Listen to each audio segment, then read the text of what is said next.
Welcome to From the Crow's Nest, a podcast on electromagnetic spectrum operations, or EMSO.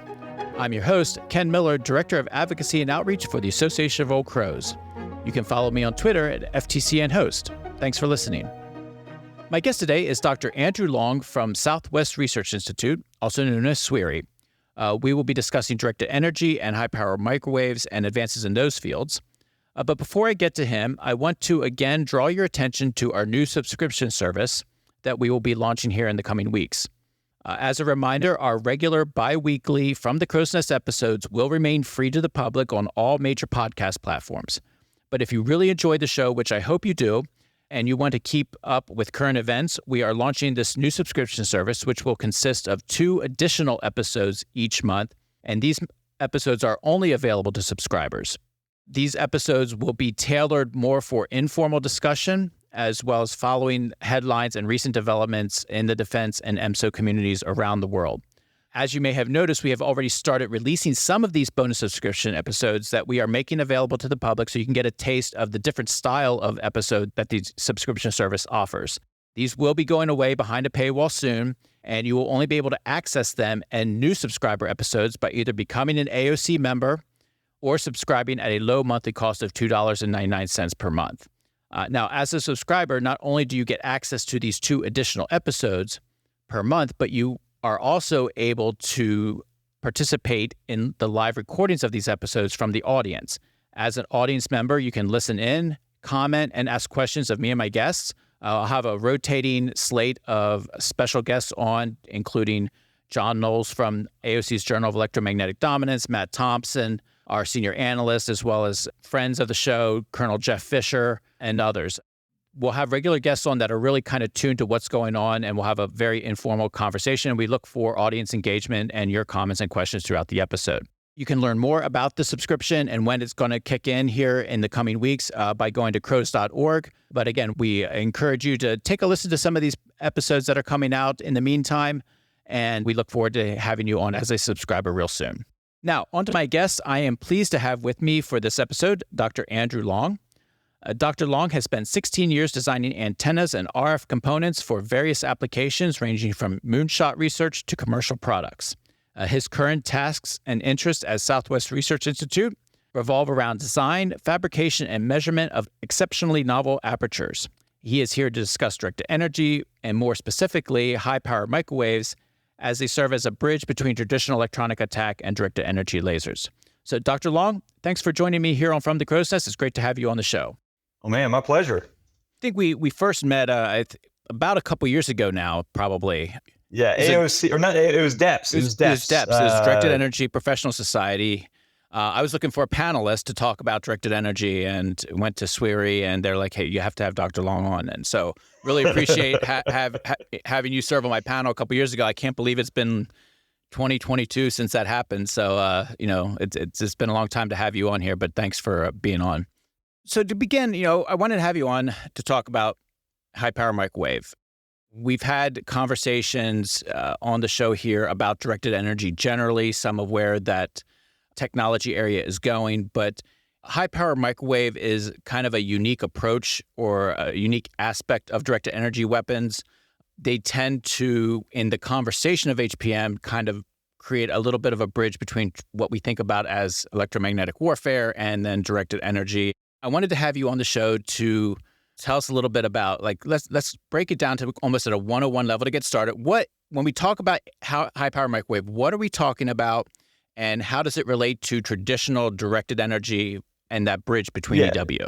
Yeah, like you said, high-power microwave is kind of the bridge between like EW and what people traditionally think of as directed energy. So high-power microwave 101, what is it? It can be a lot of things, honestly. It's a pretty broad definition. It's like, what are you going after? What subsystem in that thing are you trying to target?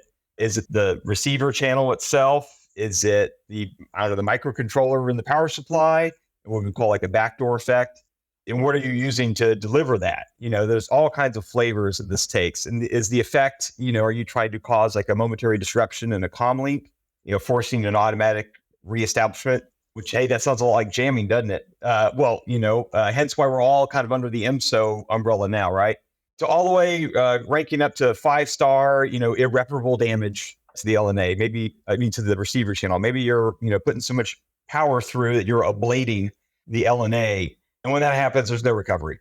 So, we have a whole range of effects, a whole range of things we're targeting, a whole range of methods we're using to do this.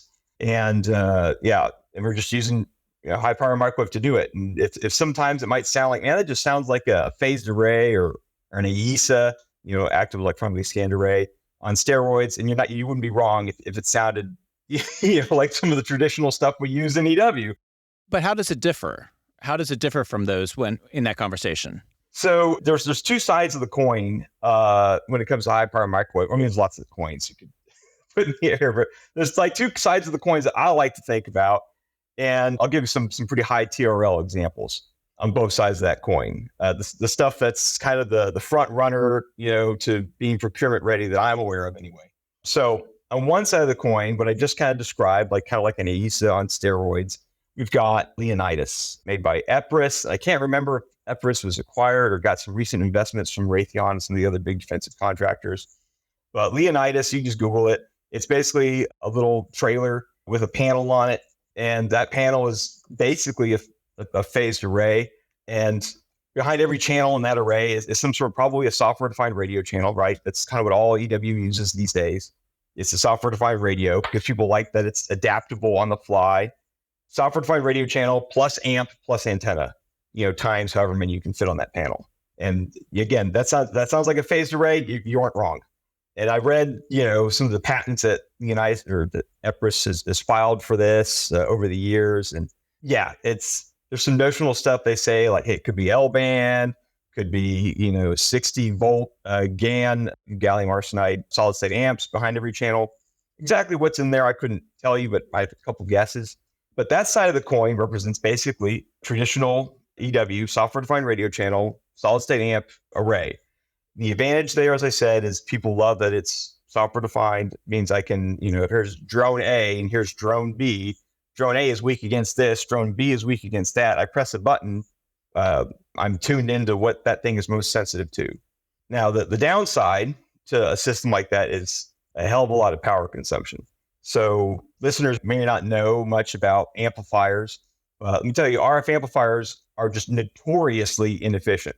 They're like the incandescent bulbs of the RF world. For every 1 watt of like actual RF power these things are putting out, you probably have to dump in like 5 or 6 watts of prime power. And that just scales up. So I don't know exactly how much power Epirus is consuming, but I'm going to tell you it's a lot. I don't know if the trailer comes with some generator, but that's just one of the downsides. And some people say I'm actually probably being generous because I was just looking at some off-the-shelf specs for high power, from power modules today. And yeah, the 25% has been the leader today as far as efficiency is concerned. The other downside is peak power, right? When we're doing high power microwave, it's, hey, are we trying to just play a really loud note for a long time to get, to over time just kind of cook that LNA, for example? Or are we trying to do a spark, a real pop in power? There's advantages both ways. So trying to get that pop is not really feasible on a solid state amp. In the side of the coin that we're talking about, you can do a lot of average power, but you can't do a lot of peak power because you can't really get voltage greater than what your amplifier can provide, even when you add it up. You're not going to get the hundreds of megawatts or gigawatt, peak power that some of the other side of the coin can give you. Yeah, so I want to go back to the efficiency and power supply. We'll probably address that a little bit later because I think that's a much longer, there's a lot more going on in that one. But in terms of with HPM, you give a range of what you can do with it. Is one of the advantages the range of flexibility that you have in terms of the effect that you are pursuing versus a traditional laser weapon system, or is it more in terms of the adaptability to the technology that you currently are using? I guess I glossed over that maybe I should have included that in the 101 discussion. So yeah, direct energy, it's usually one of two buckets. It's the lasers or it's the high power microwave. And, so I don't know if it's 50-50 in terms of the crowd we see at DEPS every year. Certainly the lasers, being lasers, people know what lasers are. People grew up watching Star Wars and things like that. We have a general notion of what a laser is and what it can do. Lasers are cool, don't get me wrong, but, you'll hear anybody giving you a one-on-one discussion tell you about, hey, lasers are cool, but you know what? There's a dwell time, right? I need to keep the flashlight on this target for 5 seconds before I see smoke. There's some sort of range as well. A high power microwave, on the other hand, when it works quick. Ablate that LNA, you're going to ablate it pretty dang fast. We're talking, I shoot this, and you would have swore I just hit a rocket, this UAV. It just goes down. And then, of course, lasers are very focused. High power microwave is as focused as the antenna allows it to be. You could do a very tight beam for a very long range engagement. You can do a very broad beam for kind of a sweep of targets. If someone is trying to hit you with a barrage of drones, I can't think of anything better for dealing with that than just sweep the dish over this horizon and they all drop like flies. Of course, you have your source and signal appropriately matched. So going back with the other side of the coin then.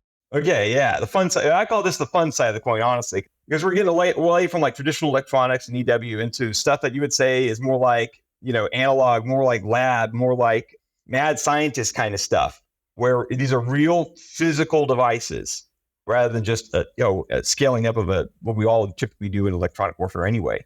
So you have all kinds of crazy sources, things that are really good at creating these pops of energy in one form or another. That could be, I'll give you a bunch of fun jargony terms. We got Marx generators, Verkators, backward wave oscillators, nonlinear transmission lines. All these things are basically do some sort of pulse compression or create pulses or turn pulses into notes or certain frequencies. Like that's what a Verkator does. If you have a guitar, I pluck that string. That's a very kind of a snap of energy. But what comes out ultimately? It's a note that's played, it has a certain kind of duration to it and a certain frequency. So a Verkator takes the pop of a Marx generator and kind of turns it into a certain note with one hell of a rise time, by the way. And that rise time is why this one side of the coin can do things the other can't. That rise time, that's a hell of a lot of peak power. We're talking hundreds of megawatts, gigawatts even. And that can bypass some of the traditional front door locks. I'll put it that way. So, someone that once asked me, hey, can HPM take down a hypersonic? And what do you think the engineering answer to that is, Ken? What do engineers always say when someone asks that kind of question? Absolutely. Yeah, or either absolutely, or the way it depends. Okay, let me edit that out. It depends. It depends.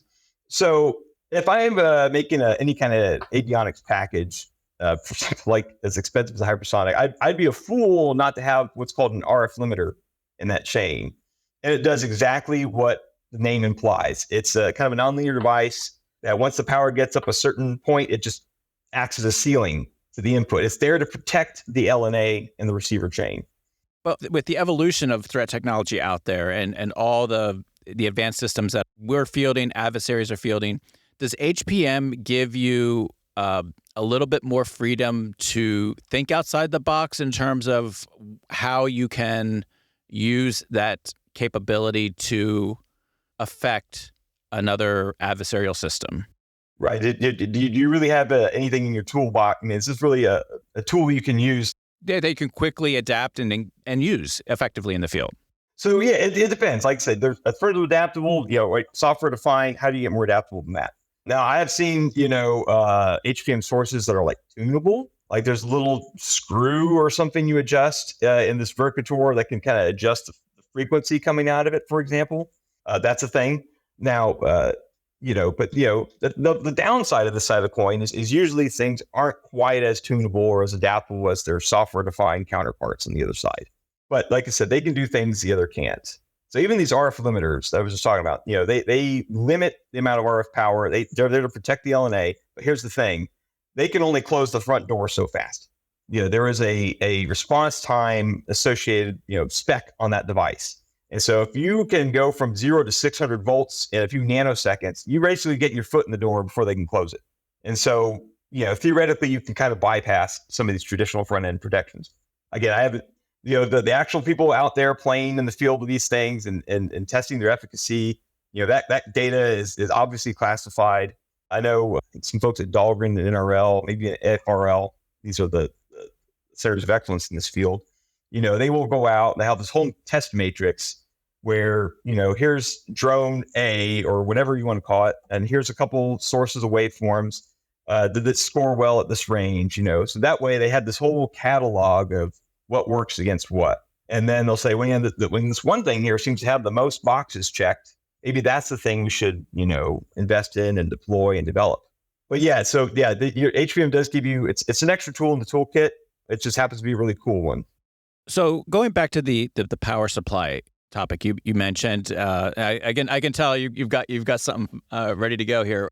Talking about the amplifier, the aspect of amplifying power, solid state, you have vacuum electronics. There's tends to be quite a space in between those approaches, to say the least. Yeah, they're not. There's no gray area. You're either solid state or you're. You have advocates for both, and they both will be. Hey, some systems use both. Exactly. So they use both. I think there's positives and negatives for both. So in terms of HPMs, specifically where it's going, what are some of the trade-offs that you've talked about when you get into the efficiency necessary in the power supply?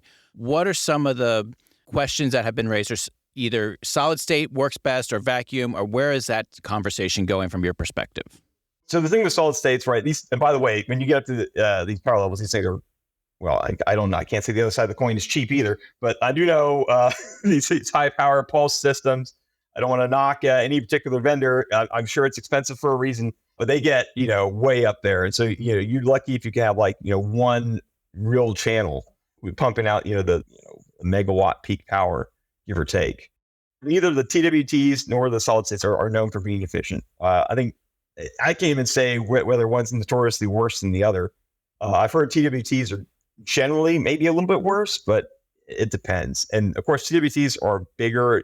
They're tubes, they're long, but they can get up to more power than you can with a solid state. That's why people think, the tube's been around since this, I don't know, who knows, the 20s.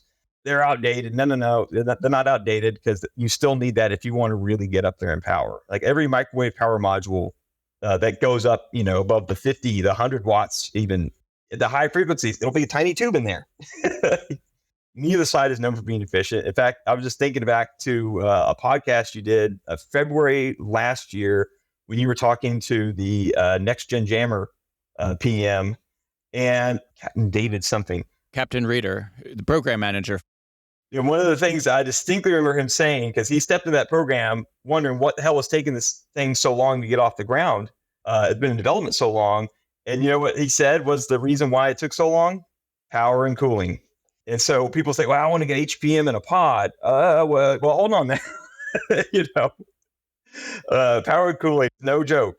So how do each of those solid state and vacuum kind of address the power, the heat and cooling aspect of it? I was under the impression that vacuum can offer a little bit better cooling, but vacuum tubes get hot. Okay, that's just the way they work. Now, I can't say one has a special way of getting colder than the other. Yeah, they both kind of rely on the same methods of heat conduction. You go buy a power module, and it'll say on there whether it's air cooled or liquid cooled. And I've never really looked at the cooling options on tubes before, because it is such a niche. But either way, it's challenging. And it's so challenging, right, that some of these pods, these old school EW pods with the amps in them, they have so much power, they need so much cooling that you have heat exchangers all along the side of the pod. And it's to the point where do not turn this on unless you're flying, because it will cook itself. Or unless this thing happens to be sitting in a 300-mile-an-hour wind tunnel, do not crank it up, please. Do you think that this is an area that needs to be addressed for HPM to really take off in terms of what it could possibly do? It depends. So it's all on how much you're scaling up that power. So in terms of delivery, one kind of half side of the coin, I think it can go either way. Like any antenna, any kind of energy transmission in the electromagnetic spectrum, you got three things you need. Ideally, you need a lot of input power, you need a lot of antenna gain. And what was the other thing? You need, and or proximity to target. So often you have to, you can't have all three. And so you might say, well, man, I do not want to get close to this target. Okay, you need a lot of range. So you need if you can't get close, then you really need a lot of antenna gain and a lot of output power. You might say, I can't fit that huge antenna. Okay, you need power and you need to get close. And some systems do that. It's like a tiny little HPM module on a drone. So examples include Lockheed's Morpheus. And I don't know if that's a March generator or just another solid state amp in there, but it flies close and bleeps out another drone.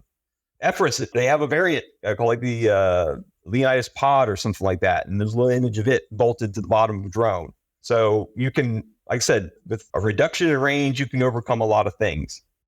So who are some of the key players from the government side that are really kind of on the forefront of HPM weapons? Obviously from the service perspective and DoD, what are they working on?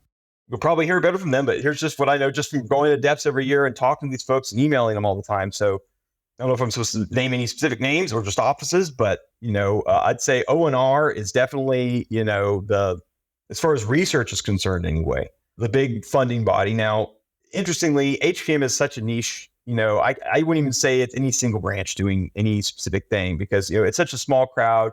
The AFRL folks, hang out with the Dahlgren folks. Everybody knows, what's going on. If it's an ONR project, there's probably an AFRL person involved somehow. And so, it's a joint effort because, it's a joint need. But I will say, I think as far as like stuff coming along, right? The Army, has signed a big contract with Epirus. And so because that thing is getting close to, its evaluation rounds, who knows if or how many they'll procure. But on the research side, it's either AFRL or Dahlgren, which we get support from NRL, the Naval Research Lab. But ONR and the folks there, I think, kind of have the top level view of everything. I think officially the center of excellence is AFRL Kirkland. Anybody who's ever gone to a DEPS conference, one of the major topics of conversation is always how do you cross that valley of death? A lot of directed energy programs, you go year to year and it's a lot of lab-based conversations. It's in the lab, it's testing.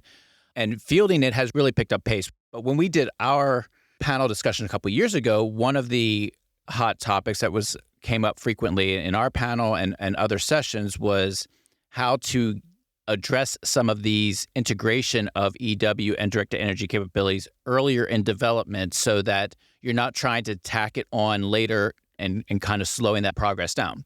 So talk a little bit about how are we doing from a research to procurement standpoint of getting some of the stuff into the field and getting it also into development, integrated into development earlier in the process. Right. No, that's still all research engineers, kind of the bane of our existence, or what kind of depresses us sometimes is that horrible valley of death. The university is on one side and, the Northrops, the Raytheons, the Lockheeds on the other side. And in the middle is trying to get, up the TRL chain.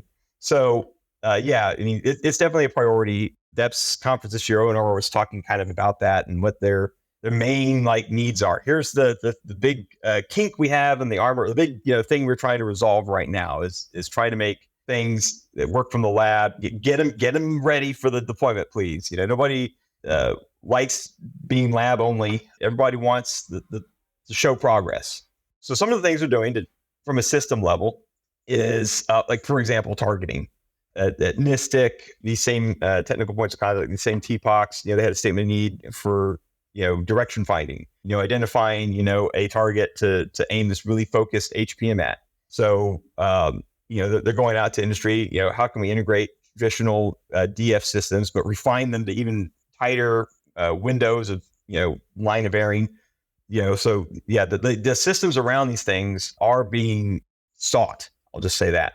Every year, NISTIC, which is one of the contract vehicles that these labs like to use, almost invariably there's something in there for, hey, who has a lower swap anyway, compact HPM source. Trying to get these things functional is one thing.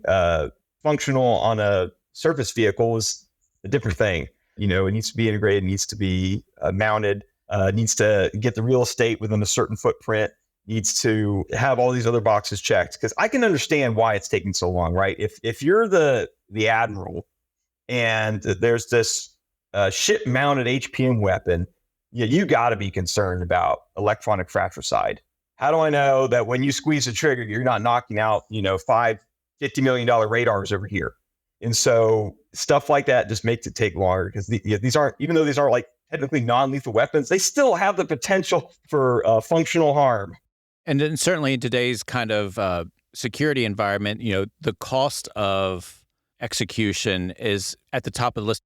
By using a capability in a way that causes fratricide, or even your other systems does not work properly, can increase the cost of an operation to an extent that you're not necessarily, it's not lethal in any way, but it is increasing a cost that is continually going up into ranges that make it difficult to even take action in the first place. So when you're talking like a China scenario, you want to reduce your cost and increase the cost of the adversary. But if you don't have proper T&E, you're going into the unknown.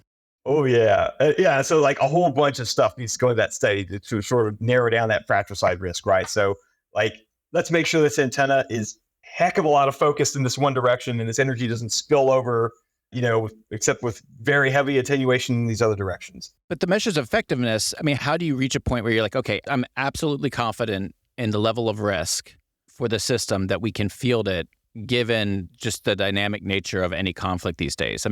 Is there an effective process to follow where we can actually reach a point where we're confident, yeah, this is not going to interfere, this is not going to cause too many unforeseen challenges?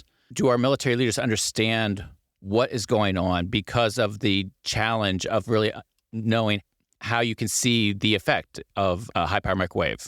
So that question really goes a couple levels above my pay grade, but I will say that there are some analogies here, right? When you're fielding a radar, there's a whole bunch of co-site interference studies that take place on any kind of antenna, any kind of emitter of any kind on any platform. It's some people call it bureaucratic, but it is what it is for the sake of risk reduction. So there's one level that there's a clear corollary. And then, I'm sure there's all kinds of procedures for procuring the next, artillery cannon on a boat, right? How do I verify this thing won't blow up? Or the storage regulations are met. It's probably a little mix of getting a new radar approved versus getting a new, somewhat lethal weapon approved on a platform. This is what I imagine it to be anyway. I'm probably a pure dilettante there, but that's just what I imagine it to be. And actually, I think it's still a maturing thing, right? The rule book has not been written. I will say that they're still evolving the standards of what should the playbook be for getting this on the boat. So in the time we have remaining, just kind of bringing it back to kind of what your day-to-day job in terms of what are you currently pursuing that is either A, keeping you up at night or getting you up in the morning because it's just exciting about the possibilities? Well, there's a couple of things at HPM now. I haven't had a chance to pursue it this way as any kind of research. So you have other kind of things you have to do first. Sometimes some things just get pushed on the stack. I got a couple of things in my back pocket related to HPM. So one of the things at the conference a few years ago, I was kind of showcasing this notion of an additively manufactured array that, basically going from like the old school CRT tube television to like a flat screen equivalent as far as the aperture panel was concerned. Now, that was a simulation going from simulation to prototype. There's a couple risks there. And one of the risks, and no one's been able to exactly quantify it yet, but one of the risks that we just all kind of have a feeling about is additive manufacturing is notorious for surface roughness. If you've ever seen an additive manufactured metal part, or more importantly, if you've ever felt an additively manufactured trinket of any kind, it's usually very rough. And there's some general knowledge that rough electrodes arc at a lower voltage than smooth electrodes. And so power handling of these HPM systems is going to be affected by how polished you can make these surfaces. And so additive manufacturing seems like to be kind of out because of that, or at least, entered cautiously. Well, this is where you meeting folks from other disciplines yields fruit. At this random conference in DC called Tech Connect, I didn't think I was going to meet anybody relevant because I read the panel titles and nothing struck out at me. But later on, I started looking at some of the session titles, and I met these folks from like REM Surface Engineering, and they had this magic for with doing chem etch and whatever kind of grit they need. They can make beautifully smooth surfaces. And what's more important, they've been focusing their IR&D on how to apply their process to additive manufactured parts. Not only that, Even doing it for like stuff with like internal channels.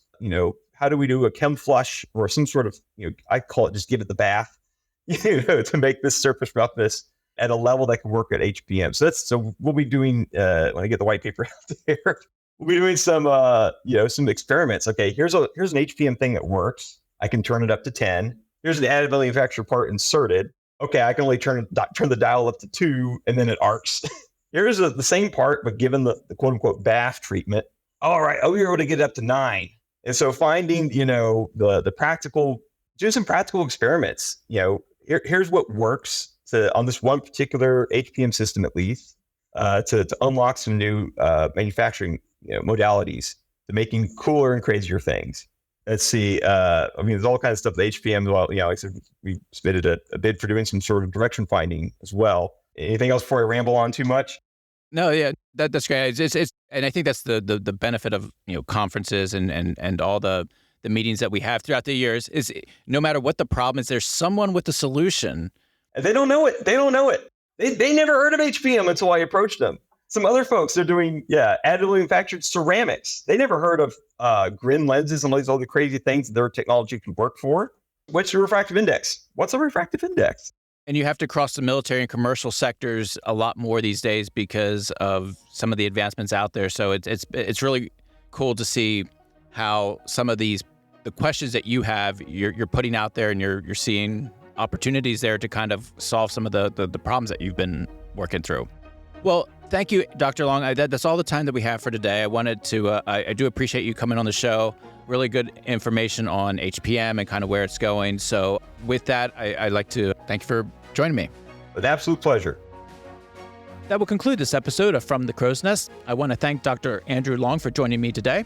Again, please check out our new subscriber episodes and consider subscribing to this podcast once we get the service up and going. You can learn more at crows.org. Also, don't forget to review, share, and subscribe to this podcast. We always enjoy hearing from our listeners, so please take some time to let us know how we're doing.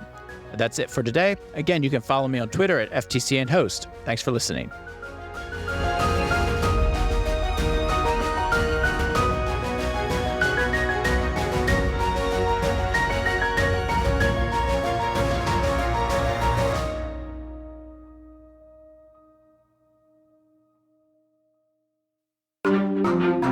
Topica.